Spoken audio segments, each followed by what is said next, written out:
Good afternoon. First, I want to thank Phocuswright for inviting us to speak at this event because we're the outlier.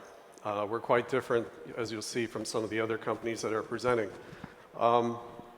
Mogul is a ESG company that is focused on people-first technologies. And our mission and purpose is to accelerate diversity and perfect meritocracy. That sounds pretty lofty. A little bit like Man on the Moon, I know. Our team is incredibly diverse, and I think equally importantly, everyone on our team has worked on the front line in hospitality and risen to the top of organizations as CEOs, CFOs, heads of HR, and so forth. So it's a global team, and it's people who led by example. I'd like to take a step back and tell you a little bit about my story as a founder, briefly. Everyone has their story, I know. After many years in management consulting, I was fortunate enough to get hired by my client, who was the CEO of Hilton.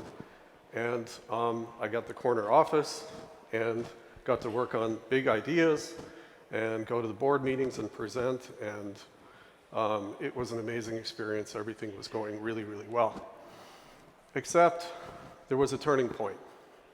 And the turning point came after I gave a board presentation and took off my tie and jacket, walked to the front of the resort and waited for my car at the valet. And it happened not once or twice, but 3 times. I was handed the keys by wealthy people with beautiful sports cars. And actually, the 3rd time, they threw the keys at me. That was a wake-up call for me, that perhaps blending in and moving up an organization wasn't enough. And as only the 2nd minority on the senior operating team of a large hospitality company, that I could do more to change it. And as we researched this problem and looked into it over the last 15 years in hotels, it's not a question of stagnancy. Things have actually gotten worse. The number of minorities on the front line and women are great. We have a good foundation. Many businesses do not, so we're diverse there. But as you move up the organization, it's not very good. And it's a 1 out of 10 type of ratio for those who make it through all the turnover to get to GM, and about 1 out of 60 to get into the corporate office. We asked why. Why is that? What's going on here? Why did it happen? Was it intentional, or is it just a perfect storm?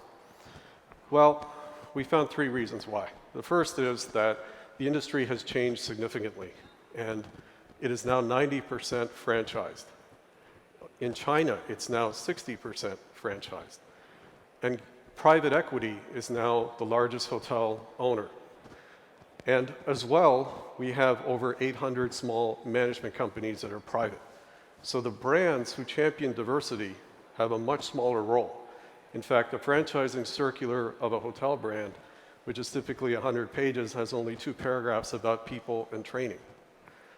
Right now, it's about 6 or 7 million people working for these small management companies in this country, under 2 million working for the brands. Another reason, and there was a story this week by Harvard Business School and Accenture, is that the existing legacy HR systems, IT systems, are blocking good candidates who don't check all the boxes. You're all familiar with the challenges of legacy IT systems, but what's happening here is that in order to really improve diversity or to attract new talent, candidly, to the business, you have to work around the system. It becomes a manual process, and an expensive one where you're using executive search firms. So we built a different kind of talent marketplace. We really focused initially on the hospitality-specific variables. There's over 100 specific variables. For example, union experience, size of hotel, type of property, et cetera. But we also worked on leaderboards, and we've ranked talent and employers and properties, and we try to match them together. We're also private and secure. We predict the compensation or worth of all talent. Those things, I think, set us apart.